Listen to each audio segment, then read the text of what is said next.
श्री भीमसेन बोले कि हे पितामह, भ्राता युधिष्ठिर, माता कुंती, द्रौपदी, अर्जुन, नकुल और सहदेव आदि एकादशी के दिन व्रत करते हैं और मुझसे एकादशी के दिन अन्न खाने को मना करते हैं। मैं उनसे कहता हूँ कि भाई, मैं भक्तिपूर्वक भगवान की पूजा कर सकता हूँ और दान दे सकता हूँ, परंतु मैं एकादशी के दिन भूखा नहीं रह सकता हूँ। इस पर व्यास जी बोले कि हे भीमसेन, यदि तुम नरक को बुरा और स्वर्ग को अच्छा समझते हो तो प्रत्येक मास की दोनों एकादशियों को अन्न न खाया करो।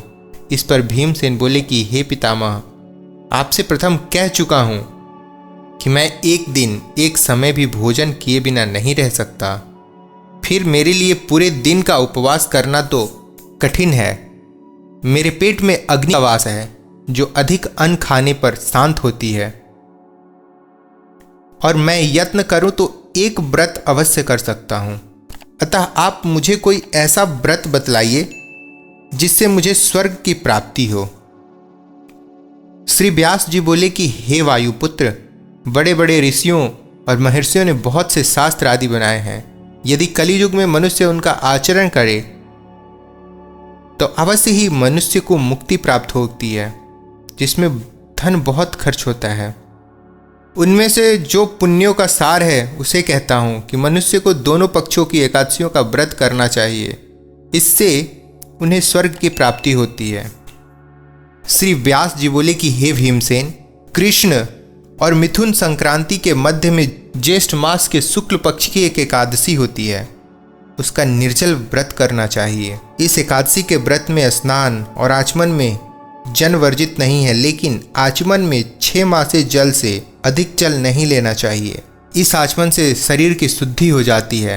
आचमन में 6 मासे से अधिक जल मदपान के समान है। इस दिन भोजन नहीं करना चाहिए, क्योंकि भोजन करने से व्रत नष्ट हो जाता है। यदि सूर्योदय से सूर्यास्त तक मनुष्य जलपान न करे तो उसे 12 एकादशी का फल प्राप्त होता है।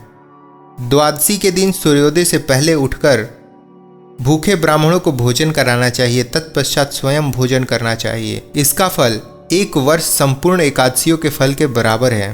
हे भीमसेन, स्वयं भगवान ने मुझसे यह कहा था कि इस एकादशी का पुण्य समस्त तीर्थों और दानों के बराबर है। एक दिन निर्जला रहने से मनुष्य पापों से मुक्त हो जाता है। जो मनुष्य निर्जला एकादशी का व्रत करते हैं उनके सारे पाप नष्ट हो जाते हैं और यम के दर्शन नहीं होते। उस समय भगवान विष्णु के दूत स्वर्ग से आते हैं और उनको पुष्पक विमान पर बैठाकर स्वर्ग ले जाते हैं।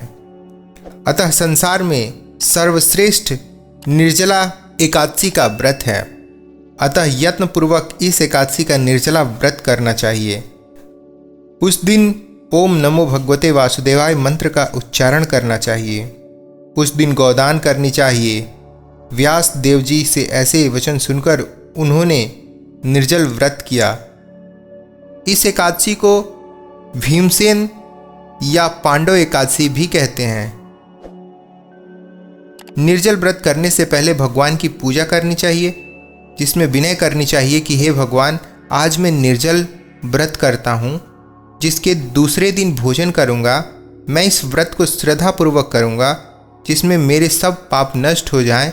जो मनुष्य इस कथा को प्रेम पूर्वक पढ़ते एवं सुनते हैं उनको स्वर्ग की प्राप्ति होती है।